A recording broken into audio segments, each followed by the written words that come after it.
वज़ीर-ए-आज़म शहबाज शरीफ से army chief general Asim Munir की मुलाकात हुई है। मज़ीद जानते हैं डॉन न्यूज़ के नुमाइंदे सनाउल्लाह खान से। सनाउल्लाह, बताइएगा किन उमूर पर तबादला ख्याल किया गया?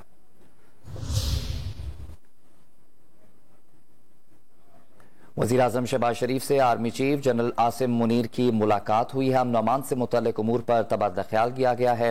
आपको बता रहे हैं वज़ीर-ए-आज़म शहबाज शरीफ से army chief general Asim Munir से मुलाकात हुई है। डॉन न्यूज़ के नुमाइंदे सनाउल्लाह खान से तफसील जानेंगे। सनाउल्लाह, बताइएगा किन उमूर पर तबादला ख्याल किया गया? लेकिन जो जराए बता रहे हैं इस मुलाकात में तो बल्कि जो कौमी सलामती से मुताल्लिक़ अमूर हैं वो बातचीत की गई है। इसके अलावा फौज के जो पेशा वराना अमूर हैं उन पर भी बातचीत की गई है। और कल कौमी सलामती कमेटी का इजलास वज़ीर-ए-आज़म ने बुलाया हुआ है और उसमें इन मामलों पर बातचीत होगी, वो भी यकीनन इसमें ज़ेरे गौर आए होंगे। ठीक है, दोनों के मुलाकात के दरमियान मुख्तलिफ उमूर ज़ेरे गौर आए। सनाउल्लाह खान, अपने अपडेट किया, आपका बहुत शुक्रिया।